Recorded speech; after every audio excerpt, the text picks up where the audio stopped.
Hello, colleagues. Today we conduct another events related to the AI and testing with that interesting tool in the modern world. Before we start, let's wait a couple of minutes until other attendees will join us. If you're with us, please check your sound.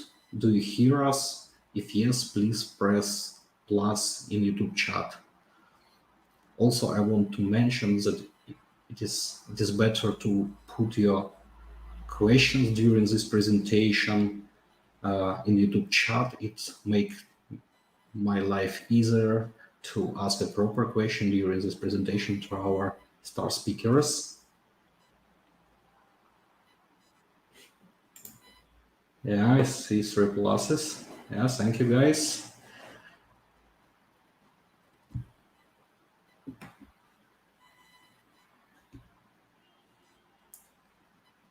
Yeah, one more. Hope you're doing well today. What is your good mood? So, I mean, what is your mood today?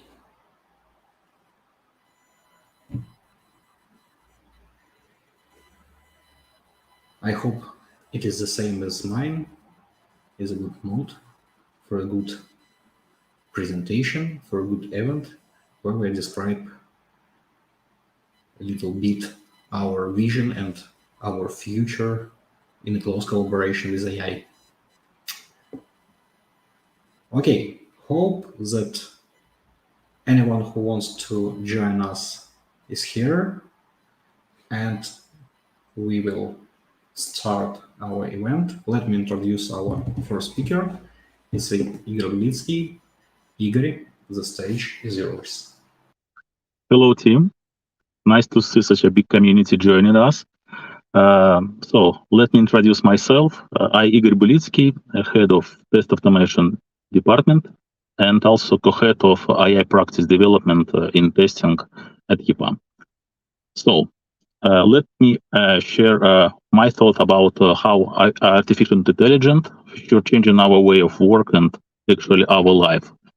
So AI is not just a technology, it's a new paradigm that allows us to solve actually complex challenges, problems, and optimize the process, improve efficiently and quality of our products and services. And actually, for our clients, it helps to perform digital transformations on the new level. And this actual opportunity for us to develop, to learn, to create something new and discover the new horizons. Probably you know that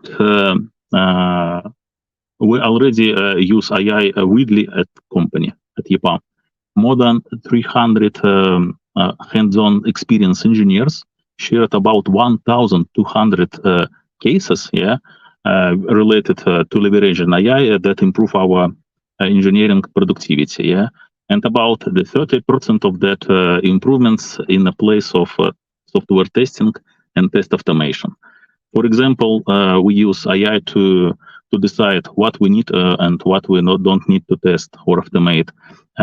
We use AI to prepare test automation strategy, or even Java docs for our automation frameworks. We even use AI like Copilot to optimize our code and automation itself. So, by having that background, it's really helped us to be more productive, for sure, innovative and competitive on the market. And actually, the clients actually asked us about that skills. They mostly interested with guys and girls with advanced technologies, with AI, with cloud engineering, and less like pure automation, pure testing. And if you're talking about instruments, we're also developing a set of accelerators, especially for testing, to cover the popular activities that we perform on the enterprise level. Just examples like C.R.E.A.T.E project and project devs and others that provide such capabilities to effectively use together and even share the knowledge between each other during the project. And you can see on the slide we even have success deals with some stakeholders which we share AI, and it's part of our statement of work. And we have even more huge pipeline of the client which would like to make a decision. So, but what's AI? AI just about what we're already doing. Yeah, it's also about what we can do in the future. That's why I would like to encourage you not to be afraid of using AI, but rather actively study it, try it, experiment with it, yeah, and implement on your work and your life. So let's see with attention what actually prepared by our experts today. And thank you. Thank you, Igor, for that great introduction. And let's move to our next speaker. Hello, Danila. Nice to meet you. Hi.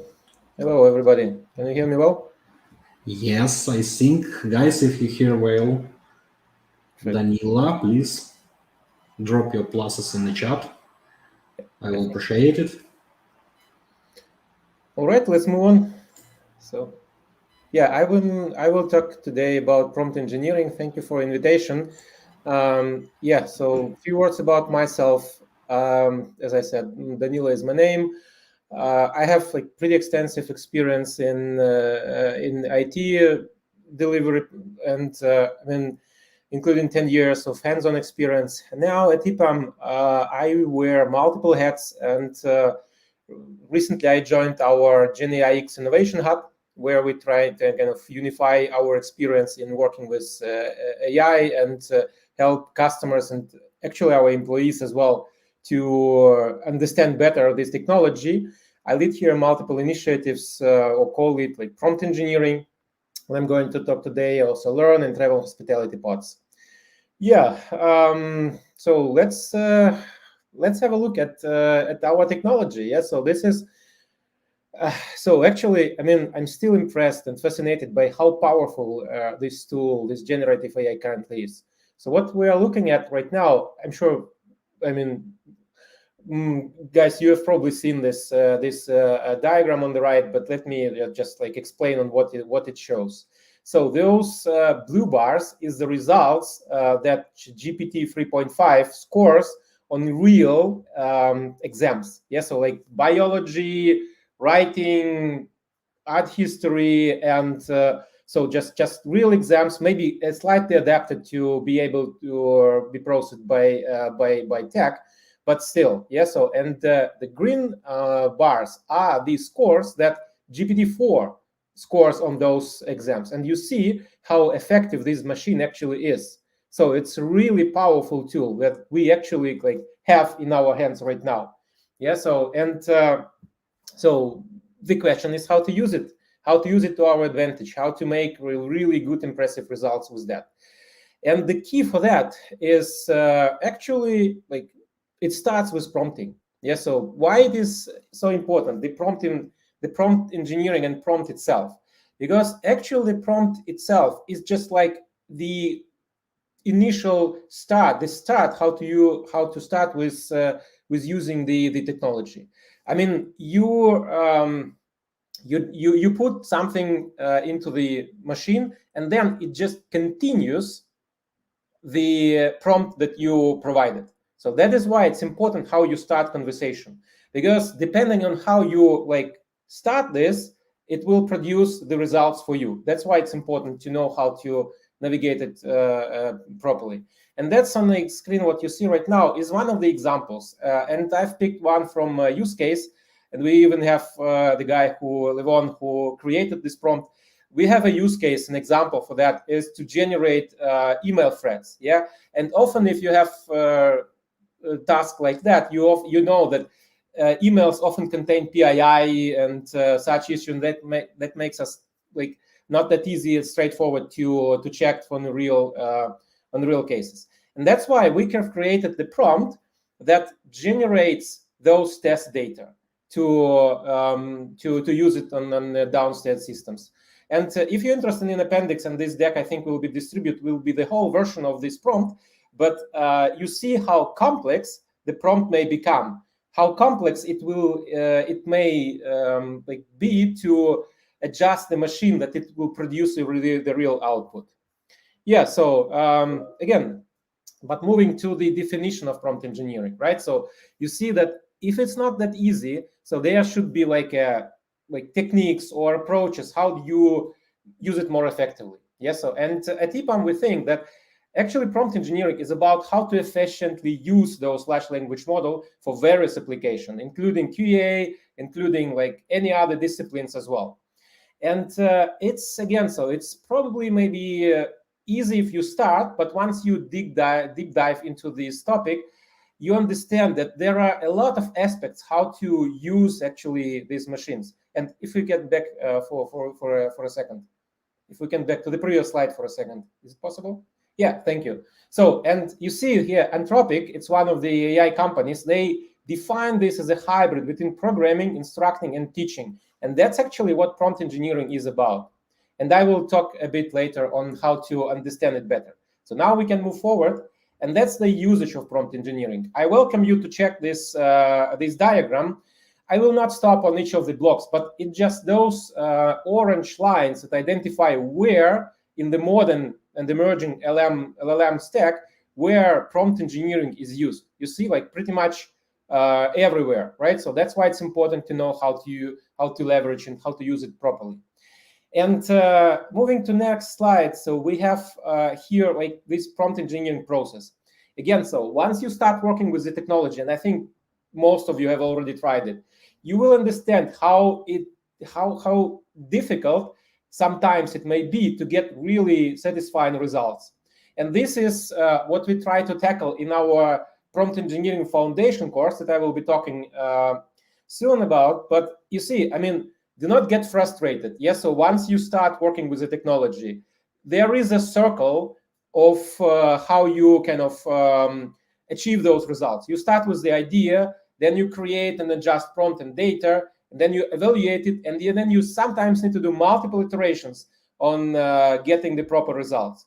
And to make it easier for you, we decided to create, or kind of we tried to create the training that we launched a couple of months ago. And so this next slide is about this. Yeah, so we have like we see really huge interest to this topic, and we have more than 5,500 people enrolled. So this training, and I suggest if you haven't looked at this yet, so please go and check it. It's not a long one, it's just like 4 hours in average, so what you're gonna take it, but it will onboard you into the topic. Yeah, so, and it will introduce you to Gen AI topic, generally what's these acronyms like ML, AI, how do they come together? And then you will also learn how to work effectively with the foundations, how to fine-tune your prompt, how to format the output, how to construct them, and not to to lose the good mood once you start working with the technology, and how to make it to your advantage. Yeah, so guys, I mean, in a nutshell, that's what was my presentation about. If you have any questions, I don't know if we're asking it at this point or at the end of the conversation, but happy to address it. Yeah, we have both opportunities for our attendees. So guys, don't hesitate to drop your questions. I also want to remind to do it in a YouTube chat. Unfortunately, we still don't have a integration with VR community platform and our YouTube streaming. So it is the best way to ask anything on our speaker. It just drop your questions in the YouTube chat.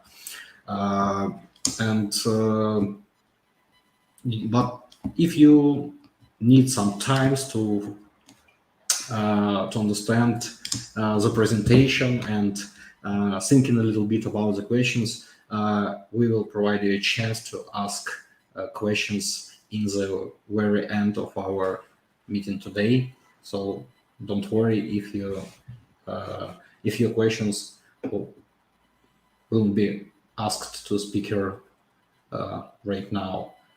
So if you have any, please. But Danila, what do you think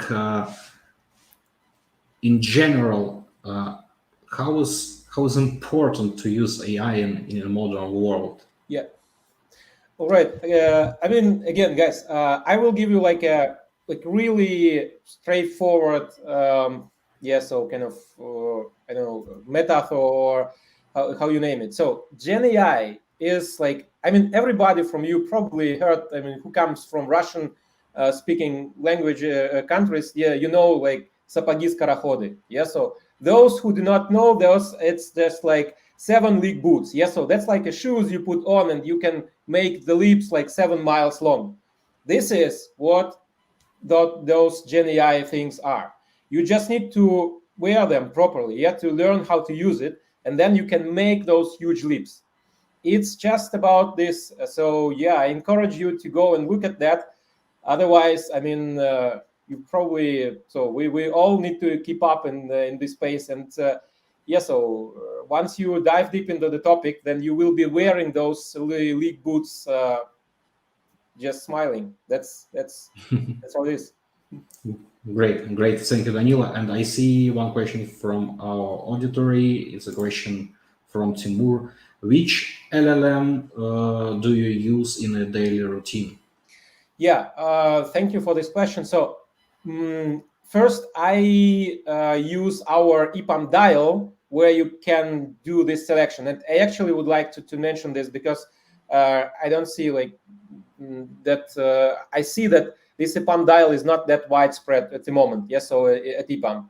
But still, at EPAM dial, you have option to select multiple users. So what I use, I do mostly GPT-4 as of now. I still think it delivers the best result, at least for me. Then the second was GPT-4 32Ks, but I use them really just for use case when I need to process long texts. Yeah, so and then 3.5. I started experimenting with Google, but I don't know. I mean, it's fast, but I don't know. I mean, that's probably at this point, I don't know. I mean, for GPT-4 produces the best results for me, at least. But that might change. That may change. I mean, it just every other day we receive updates that something is out and so. Okay, great. And one more question from Sergey. Are you planning to publish a list of items that, in your opinion, are most correctly prepared and provide the most relevant option? I need a bit more context, to be honest, to answer this question. So, list of items prepared, option of what? If we may clarify it a bit. I assume that option of usage, a list of item, it means the different tools that we used and prepare from our side as a company internally. All right. So that is, to be honest, it's not that easy question to answer. Yeah. So because as of now, so we see like solutions growing and so just every other day we have new suggestion, new solution. We currently, as I said, I'm also co-leading like learn initiatives at the Gen AI Hub, and we try to unify the learning path that we would offer to our employees, as well as set of tools that they want that we suggest to use. This is currently in progress. I would certainly welcome you to go through this prompt engineering training that I mentioned. It will probably serve you best as a foundation one. Then I would also recommend using EPAM AI dial, and I don't know if we have an opportunity to drop the link on that, but certainly we will distribute it in the link in the deck.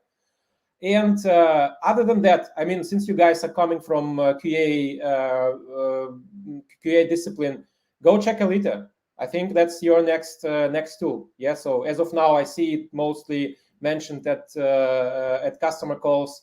So I would encourage you to look at this direction. And the rest will to follow.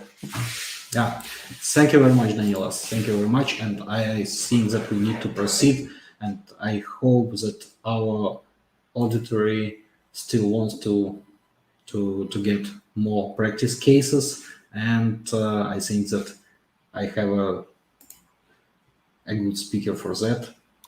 Natalia, the stage is yours. Hi everyone, hope you can see me and can hear you. Would appreciate your pluses in the chat. No pluses. Give a little bit time for our No time for pluses. users. We also have some delays in the chat synchronization. Oh, Yeah, you can see a yeah, lot cool, of them. cool.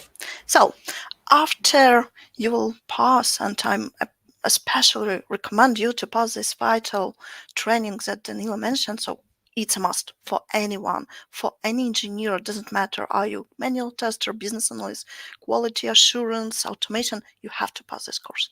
Let's consider what might happen if prompts are not well crafted. So let's deep dive in some examples. And the first example, let's assume I need to create some kind of test data creation. So I need to have ideas how to proper run, conduct security testing with SQL injection payloads. And my prompt will be like on the screen. I always polite with a chat. I in my childhood I have seen Terminator too often, so I'm trying to be polite with any AI tool. And well, what will be the answer for that? And answer is quite unexpected. Tool doesn't provide any answer. So it's saying, I cannot help you. Why? Because by default, such injection payload, such breaking of security rules, it's something not very good, and ChatGPT is forbidden to do that. But we can a little bit change our prompt. A new keyword, a new phrase is added. Act as a security QA who needs to check the system. We are ensuring that AI tool, we're ensuring this engineering tool that we are on a good side. We are working in our aim is to secure our application, to make it under umbrella of our testing. And as you see, no ideas are in here. The only one difference is about a phrase. Act as whom, not a thief, but a security QA. More examples. Let's assume I need to create a Podge object. So it's automation code, and also we can do that. Podge object, creating a Podge from JSON, it's regular tool, and there are plenty tools who can do that. Chat can do that as well. So we are providing JSON, we have a code, and well, looks like, well, nice, seems to be true, but we can add more keywords. We can specify additional information. I'm interested not just in Podge, but I'm interested in Lombok location, and I need constructors and builder. And as you see, code become more proficient with proper notations, with different approaches. You see, no getter setters because Lombok has it. We just add more information, and the answer is more effective. More answer, more ideas. What can we do else? We can try to create a checklist. Checklist is easily to create with ChatGPT. So let's assume I'm interested in creating checklists, how to test payment methods in different applications and different Visa, MasterCard, whatever instructions. So, well, yeah, it seems that checklist is here. It's some kind of ideas, not very convenient to work, but how can I change it? I can do that. I can add more words. I can specify that I'm interested not in a textual format, but in a tabular format. I'm specifying explicitly which columns I'm interested in. I'm specifying how to indicate that this testing type, this testing idea will be run against application, web application or Android application or iOS application. So this one result is well, looks better than the previous one. I can copy it and I can work it right now with my team. What else? Let's consider what else examples can be. Let's assume I need to create some test data in SQL format, SQL, SQL, whatever. I'm specifying tables in the structure, and I'm trying to back AI tool to create me an SQL script. Okay, I hope that everything will be good, but can you try to guess how many records will be there? How many records will be in master table and in the grooming table? Seems that's a problem. Okay, let me specify it and change my query a little bit, change my prompt a little bit. I will explicitly say that I need 5 records in master tables and 10 records in grooming table. Okay, hope result will be ready. But next question, which SQL dialect will be used for that? I don't know. It might be MS SQL. It might be Oracle, and their syntaxes is a little bit different. It might be Postgre, it might be MySQL or any other database, or even it might be some kind of NoSQL. It happens. So it was not specified. Syntaxes is different, and for example, a MySQL code will not work in Oracle due to different structure, due to different data types use and data functions used for dates routines. So, okay, let me specify that as well. I will say, now I will rewrite my query and say that I'm interested in a MySQL, for example. Okay, there is a client column in grooming tables. It must be some kind of a name. Can I expect, can I hope that client name will be formatted according to something like first name and last name? Let us check what will be the result. And we can see that, yeah, hope, yes, expect, no. Where's the slide? Slide is coming.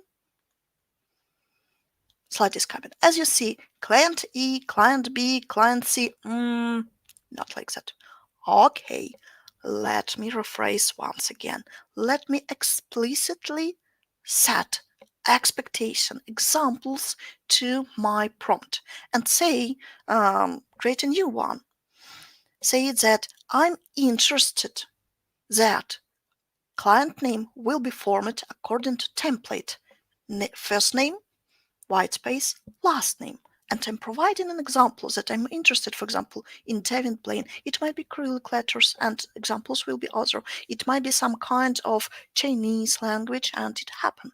Moreover, I'm interested that at least 2 clients have to order more than 1 grooming. So I need some test assumptions, test ideas. And yep, here we go. We have it. We are crafting prompt, and we don't need to do it step by step if we know the structure of the prompt. There are plenty frameworks, approaches, how to work, how to craft prompt properly. To sum up our conversation, we need to follow some rules. In testing practice, pretty good results were done by C.R.E.A.T.E framework. C.R.E.A.T.E acronym stands for a lot of letters. First one, C, character. Which role do you want to play? You can say that work as little automation in Java, in .NET, in GS, in Python.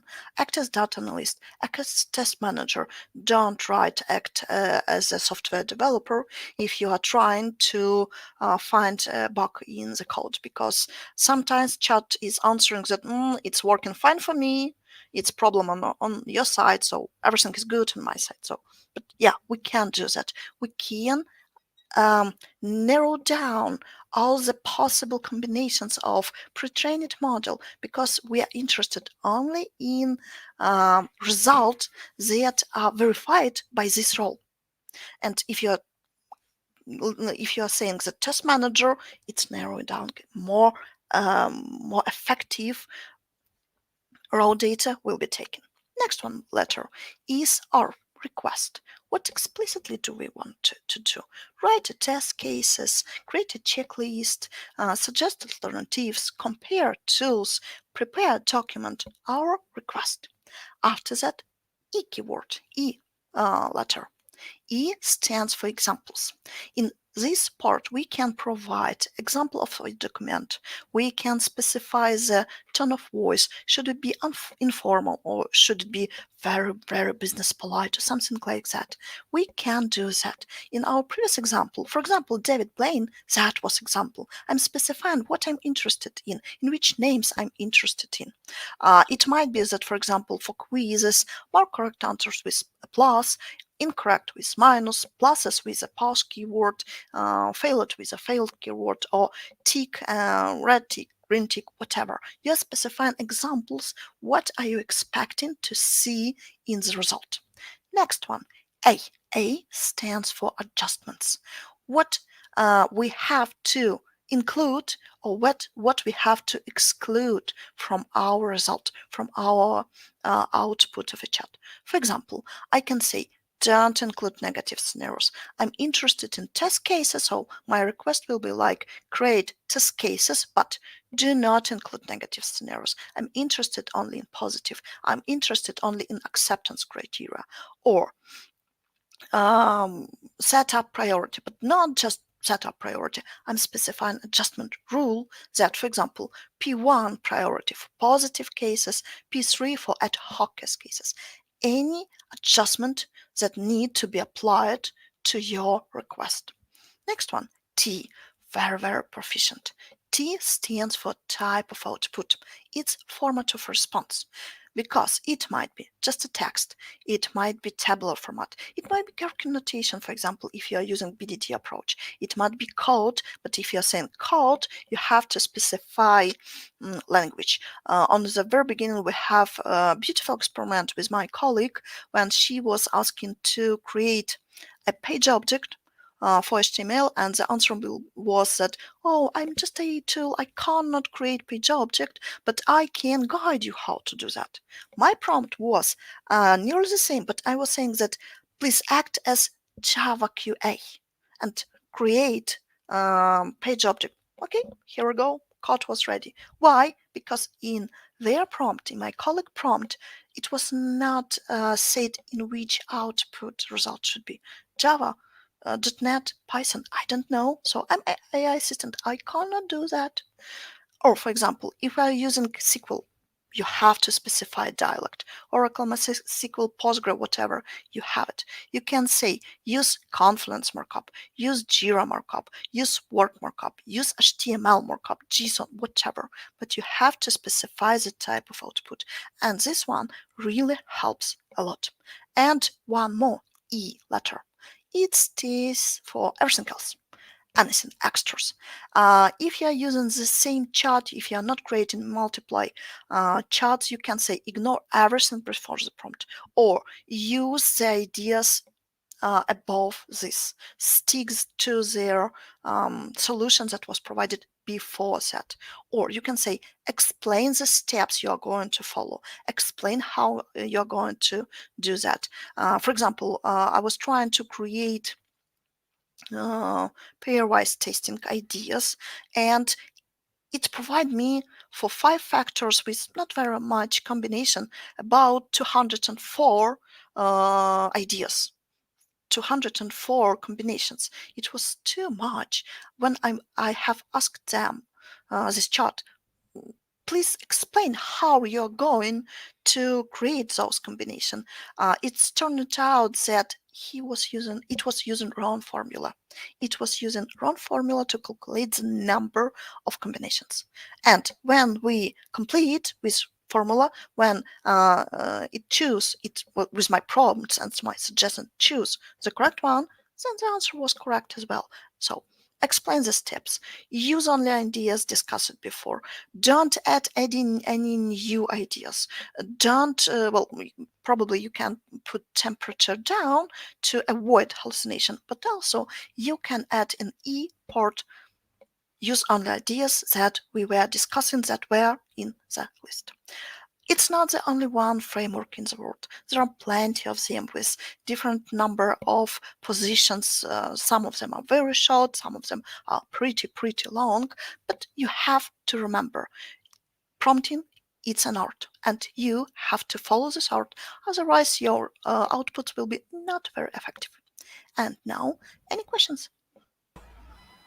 Thank you, Natalia, for that fruitful presentation and to share your real experience with such welcome. powerful tool as a C.R.E.A.T.E framework. I think it will be very useful for our attendees who start enjoy this way to investigate and use different chat tools.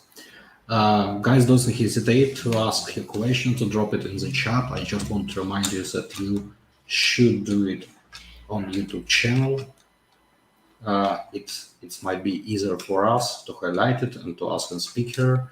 And in the end of all our presentation, we also will have a question session.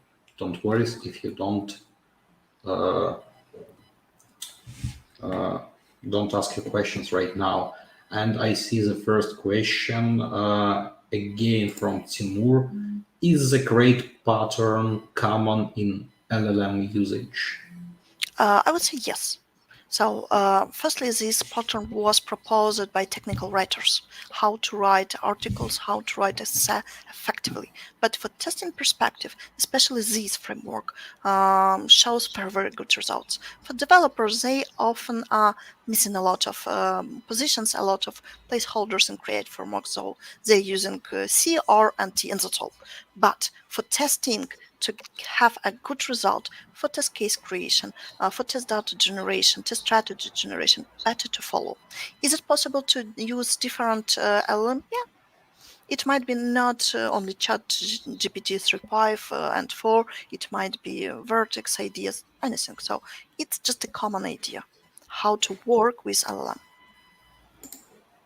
Great. Thank you very much for your answer. I see that we have a question related to the course and a request to drop the link of this course to the chat. Guys, unfortunately, we cannot do it right now in the chat, but after our today's event, during one day, we add our presentation deck to the event on VIA community page. You can find it here, and all links will be inside this deck.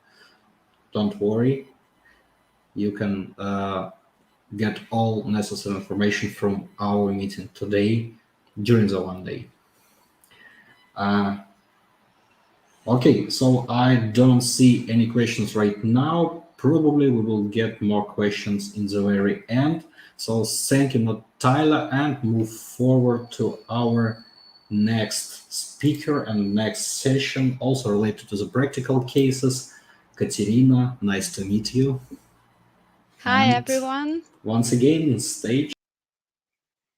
Hi, everyone. I see so many pluses in our chat. So could you please give me more pluses if you hear me well and see me as well?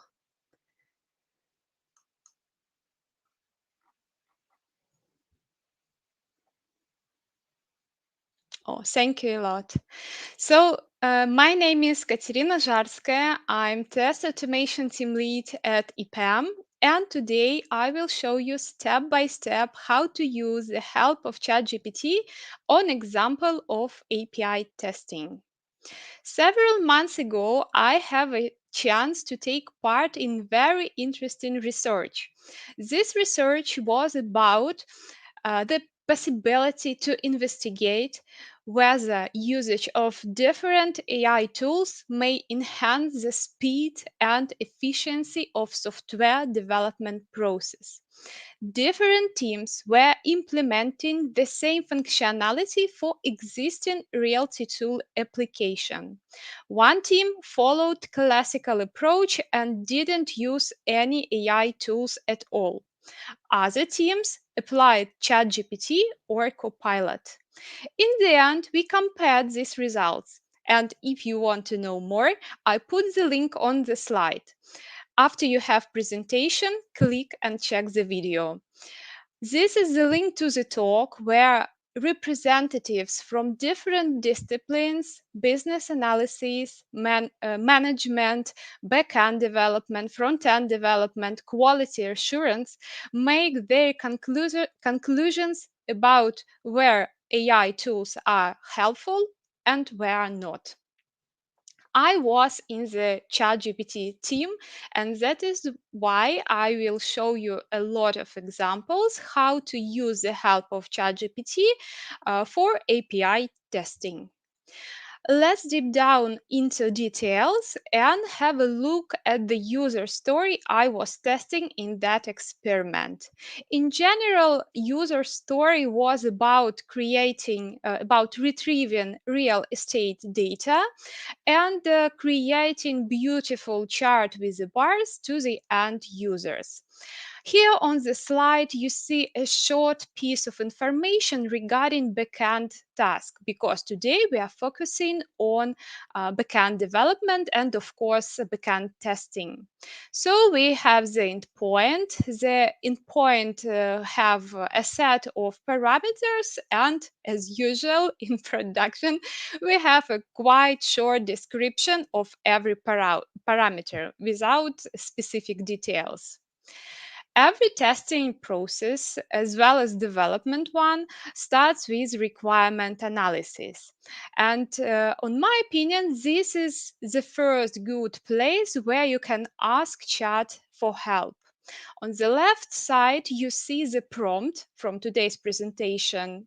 You know that it's command in simple words or message you put in the chat, which I apply to get the results. In double curly brackets, you see meaningful name and you can put your own requirements here. And I used requirements from previous slide. On the right, you see the example of the response. I intentionally put just screenshot and don't do it together with you in real time because firstly, it takes time to generate the answer. And secondly, from attempt to attempt, ChatGPT may generate different answers. Even more, it can give you wrong information, and that is why you shouldn't consider ChatGPT as a silver bullet for testing. It's just a tool, and you always need to control the results. I summarized a little bit the list of points ChatGPT provides me to ask, and I put it on the slide for you. And you see that it looks like a good cheat list for every endpoint you need to test. And before start testing, it's good idea to ask what are the validation rule for every parameter or what are the default behavior for every parameter. What about pagination? Because we are testing get endpoint and in production we can have a quite long list of results. By the way, you can ask the chat to prepare an email or text message with all these questions I've just mentioned. Next slide, please. And send it to responsible person, technical writer, business analyst, even developer to get all this answer and to conduct your testing at a good level. Next slide, please. Let's imagine we got all the answers from our business analysis, and now we have a task to update our testing documentation a little bit. And you also can ask this chat to do it for you. Also, we can transform a plain text that we usually have as requirements in the table. As for me, it's more convenient when in one table you can see all the possible options. By the way, on this slide, in column default value, sentences are split between several rows, and it's a small issue that can happen with the ChatGPT. And I've asked Chat to join the cells, and it updates the table for me.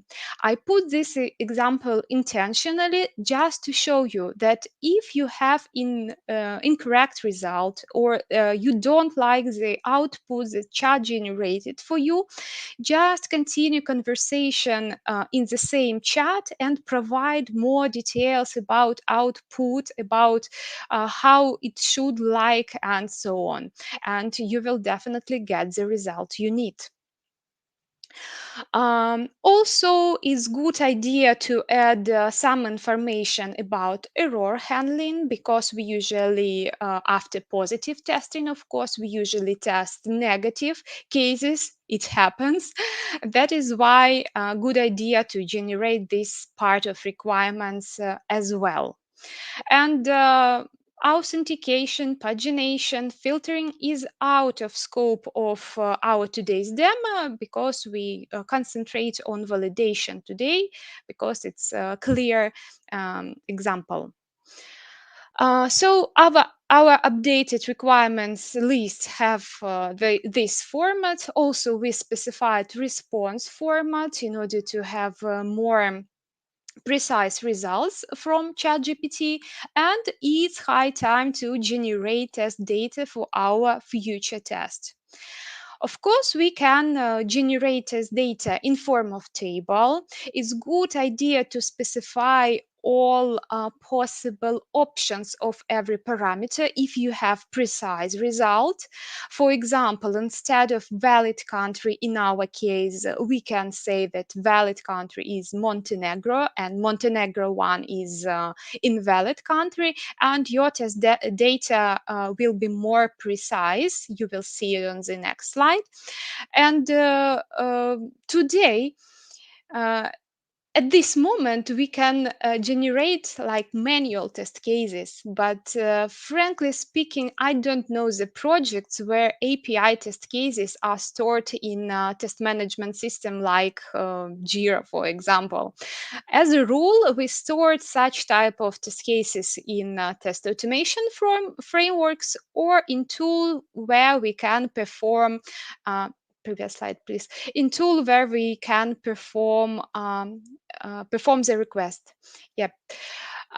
So also, I'm not going to show you how to test only one request. If you work with Postman, it will be easy. If you haven't had any experience with Postman, ask the chat, and you will be impressed by the instruction that chat provides you step by step.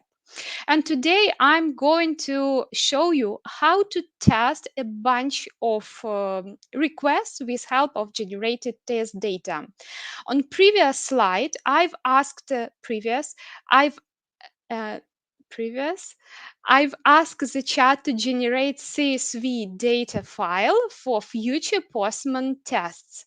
And as you see, I also specify valid and invalid values, and it generates the file for me. Everything I need to do is just copy and save in appropriate format. Also, if I don't know how to work with Postman, I'm asking about it, and ChatGPT generates again good instruction how to use CSV data file in Postman, step by step.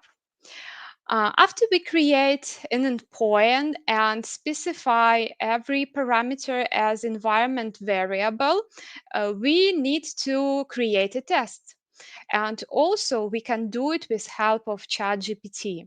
And ChatGPT will generate a good example of test, which you again can copy and paste in appropriate section of Postman tests. Uh, Now I'm going to show you some screenshots and demo as well. If you want to check some details yourself, you can align with screenshots. And now I'm going to present my screen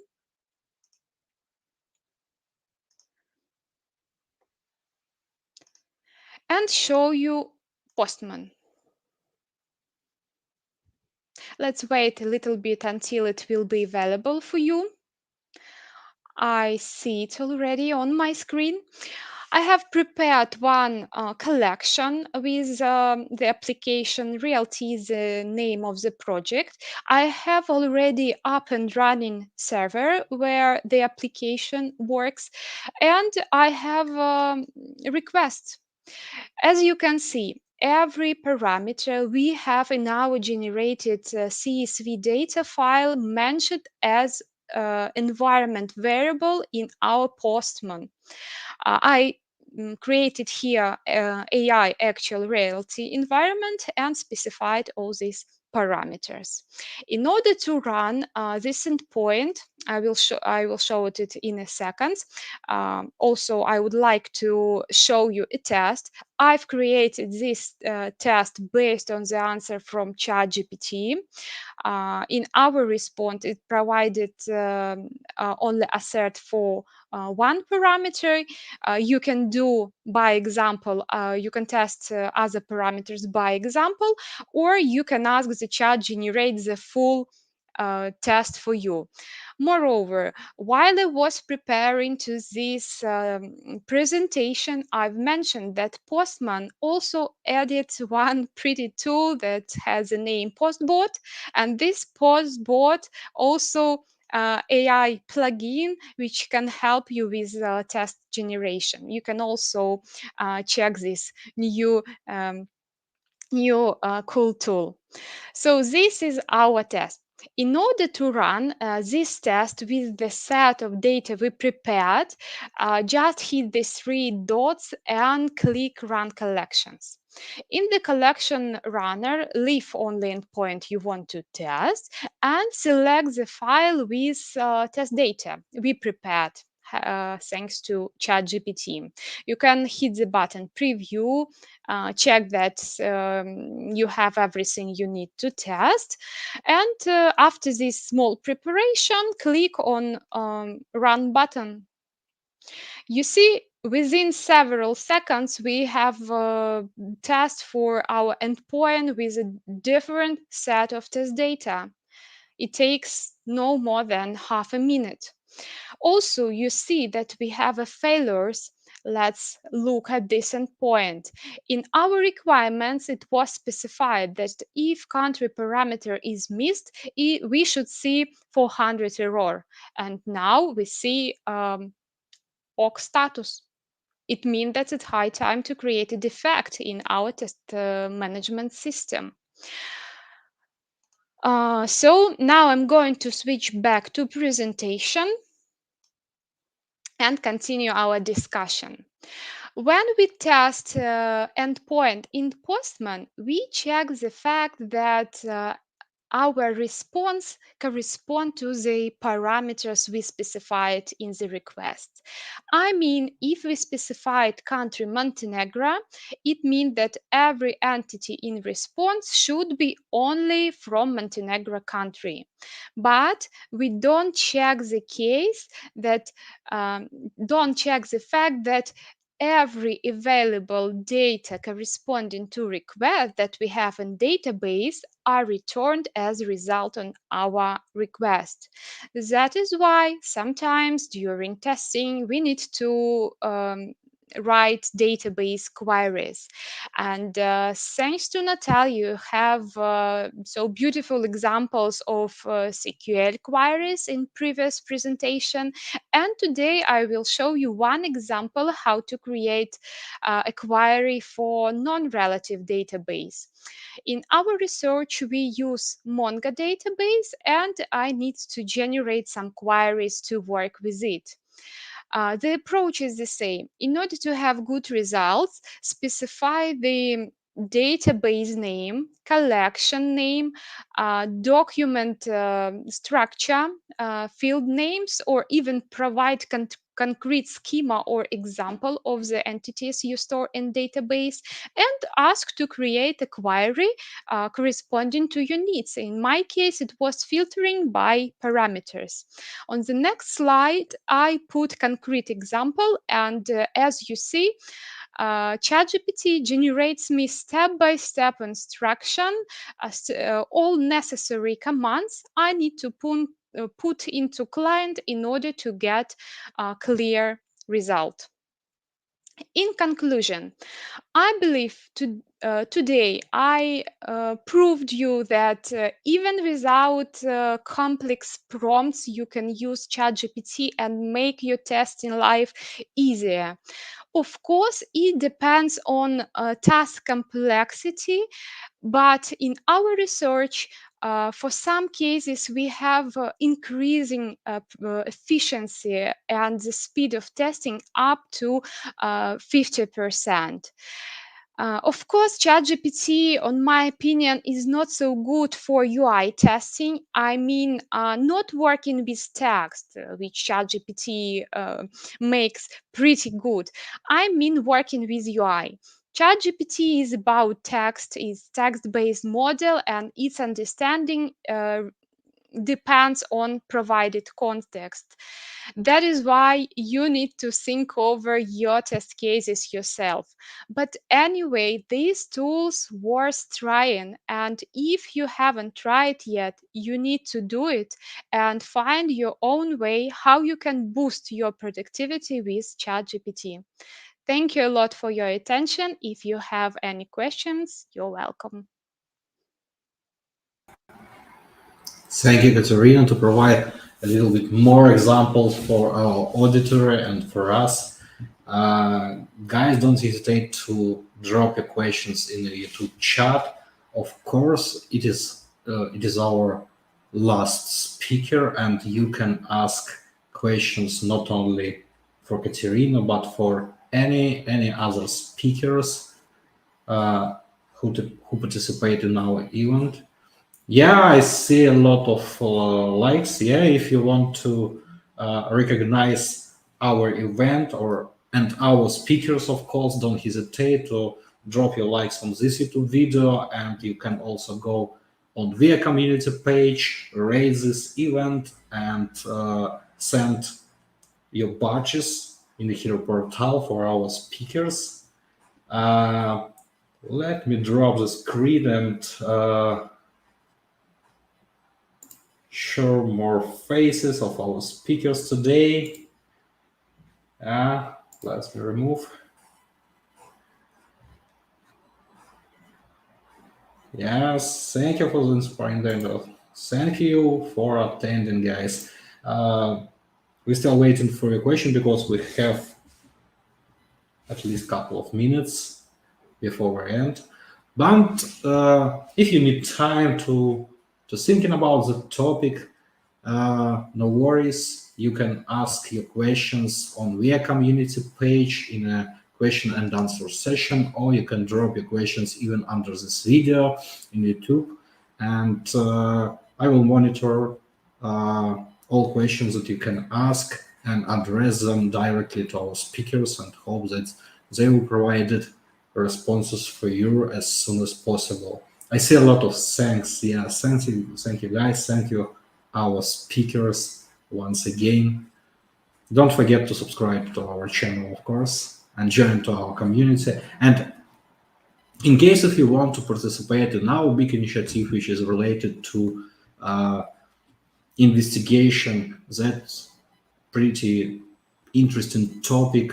if you want to try something from your side, if you have some more practical cases, or if you just a technical specialist who want to contribute, don't hesitate. Of course, you can ask your managers about that. You can drop message to me directly or to a community, and probably, no, why not probably, it's absolutely true that we will don't forget about you. We will introduce you to our teams, and we will try to find the best place for you to try these powerful tools yourself. Yeah, I see the questions from Arman probably. Have you tried creating and using variables with ChatGPT, making AI to remember and to refer to its own responses? For example, table by your provided save name. I think I should address this question to ChatGPT to ask whether it can store the variable name. In general, ChatGPT stores some context, and it's not problem to ask the chat to store data regarding variables, but the size of the context is limited. Me personally, I don't ask to remember any variables if I got the answer properly, and you mean variables from Postman, but it works with example of response with fields perfectly well, and it gets the name of the field, for example, from your request and put it in the response. It understands what do you need to get. Or if it doesn't understand you from the first time, tell him that use this name for this parameter, and it will update the answer. Okay. Anyway, one more challenge for us. Yeah. Yeah, Thank you, Karimir. I can Yeah. add here like few words on that. Indeed, so you have like context window. It differs from one model to another model. Yes, so in this context window is where you can store, as its name suggests, the context, including variables. What I and actually sometimes that there's something that you want to do. You say like, "Hey, ChatGPT, read the following block, and only after you read this, answer it." And then you put it into the context, and then it just has this instruction. Though this should be used with caution, though. Yes, so think about that. It's not like 100%. It does not guarantee you 100% that you will have this variable like moving on. It may sometimes, if the context grows and it just adds additional information to this context, that ChatGPT just can miss this information. So if you have like, if you want to make sure that 100% you have this variable, like put it outside. I mean, that's just do not rely it completely on ChatGPT on this context, because it's just, again, so it's machine, and hallucination is still an issue, and I think there will be an issue because it's like by design. Yeah, so that's like in a nutshell on that. Great. Thank you very much. I can add more details. I have such experiment for creating of test cases. So the idea was that I have a couple variable in test case. Well, let's see, password, login rules, and confirm rules. And I was creating a set of possible checklist items for each variable, saying that please remember this as login sets, login password set, etc. And after that, I was saying that now use these three variables and create pairwise ideas, create a matrix of possible combinations. So it was working. But again, as Danila said, it must be in your context. In 5 or 6 prompt, it might forget everything and will not work with it. But if you are doing if you are doing conversation, if you are trying to make your huge request shorter, it's doable. You can say, please remember as this name, and I will refer this name. You will provide me context. But again, limited time. Great. Great. Thank you, all our speakers, to answer. There is only one question. I think it is very important thing with which we need to understand how to work. So, and I see another question from Valery. How did you estimate efficiency of using GPT?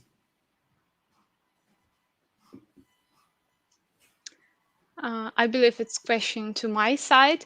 In that research, we have a primary estimation that was in story points that was provided by the team who works with this application, and in the end, we compared the results with what we have at the end.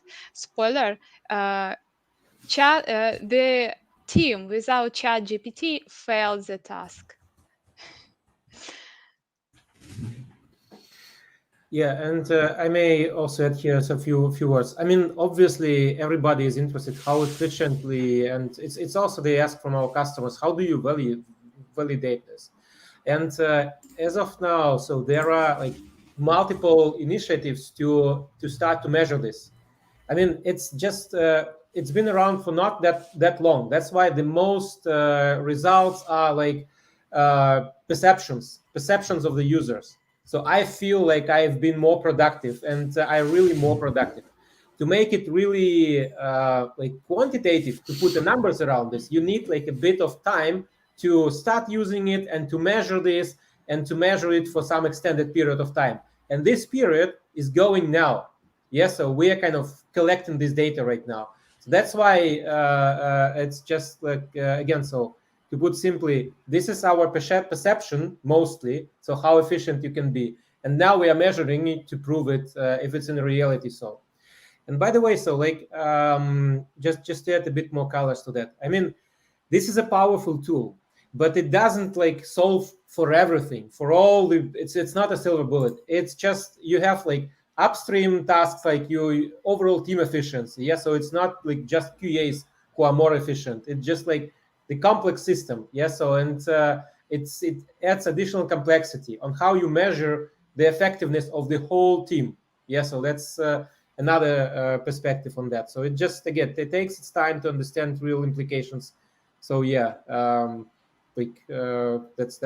how it is right now. Okay, great. Thank you very much. And I see a very tricky questions, and I assume that we expected on that call today. And I also can say that we have a special guest who really wants to answer the questions. Let me introduce Levon, prompt engineering enthusiast, also from our company. And questions sound like this: do you think that AI will replace us in the nearest future? Yeah, hi all colleagues. That's a good question that has a very simple answer. No, AI will not replace you, but the person who knows AI, who knows how to work with ChatGPT, will definitely replace you. So this is the very moment to start working, learning, and using ChatGPT and other AI tools in your daily work. So this will be a good start.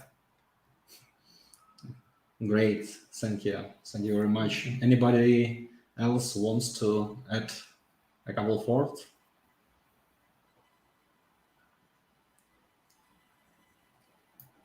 Yeah, I mean that's probably the general perspective as of now. So what Levon is saying, yes. So I think it's just probably you will have to have like human in the loop again. So why? Because from this nature, Gen AI is actually like it just does hallucination. So it's not like deterministic. So it's not that you like put something into this and have it automatically out just expect results. Yeah. So you need to validate these answers, right? So and that's why you need to have the human in the loop. But as I said, so that's like your 7-league boots. Yeah, just make huge leaps, huge steps with it, and that's those who will learn how to use it will have this advantage. Great. Thank you very much. And I see one more question. Have you tried to use any tools to validate response from AI, I mean to avoid the effect of hallucination. I hope Kate can answer on that, and probably Danilo wants. Yeah, I see by your reaction. Don't worry, guys. Let's do it one by one. Okay, ladies first. So You're welcome. in case of API testing and this automation, let's say, with help of Postman, we can easily check whether our response is correct or not. If our test works, and of course we see that we have the list of results as a response on our request, it means that it works. And on example of database queries, if you see in response everything you need, and of course you need to have some background, I mean testing background, it means that everything works. If we talk about a situation when you don't have such background, sometimes it's really tricky case to understand whether information provided by the chat is correct or not. Ladies first. So, There is no chances for Danilo. yeah, I would say that you have to pass Danilo's course because you will now understand that hallucination is a nature of AI. You cannot avoid it. You can with some techniques to reduce hallucination, but not to avoid them. You have to pass the course. Yeah, thank you for that. Indeed, so it's like a by nature, but another point is just this nature makes like so many different opportunities for us. Yeah, so and that's just how to make it to be a journalist, right? So what I've heard recently, but again, how to validate? Yeah, so that's a great approach that that we've heard. Another option is to use LLM to prove itself, yeah, to validate itself, and there are like options how to do that. You can try like put another machine in the loop and make it validate itself. So that's another option. So that we are currently exploring actually, or like just take whole new model. Yeah. So just and then let them validate themselves. Yeah. So that's another option. But again, if you want to do really production level projects, you need to have as of now the human in the loop. Yeah. So and especially if those are mission critical products. Yeah, so that's like a general recommendation. So for now. Great, thank you very much. And I see one more question, but I'm pretty sure that I know the answer on it. It will be check the course, but probably you can briefly describe a couple of main points for that question. Should the usage of AI tool be somehow approved with the client beforehand? What are the restrictions when working with AI? And I assume we can't put confidential information, maybe a client app name in the prompts.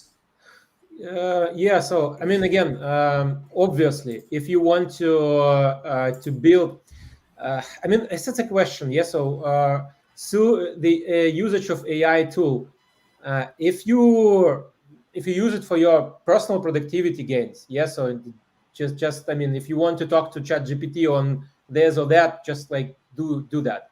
If that is something that influences really production systems, and you want to put AI and plug it into the process of the customer, obviously you want to coordinate it with the customer, or at least talk to your delivery manager on that. Yeah, so just I mean, this transparency, it not relates to AI, it relates to general like approach of how EPAM works.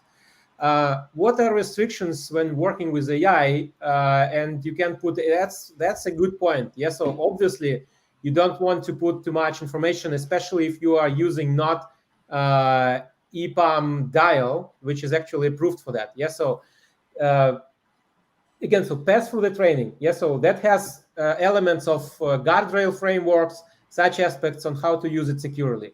But generally, just be mindful if you are using vanilla OpenAI or just like LLMs that outside of the perimeter that are publicly available, then be mindful. Everything you put in the public internet can be used for, I don't know, stored somewhere, analyzed, and so on and so forth. at EPAM, a recommended approach is to use EPAM dial, because it leverages our instance, like a restricted instance of OpenAI at Azure. And we put their tick there, so do not store our information for further improvements. That is why it's relatively secure. Yeah, so that's why use EPAM dial if you want to be sure that it doesn't go outside the information itself. If you are still using kind of ChatGPT on OpenAI premises, on OpenAI website, at any means do not put there any PII data, anything from EPAM, nothing. Yes, so because they can see it and use it.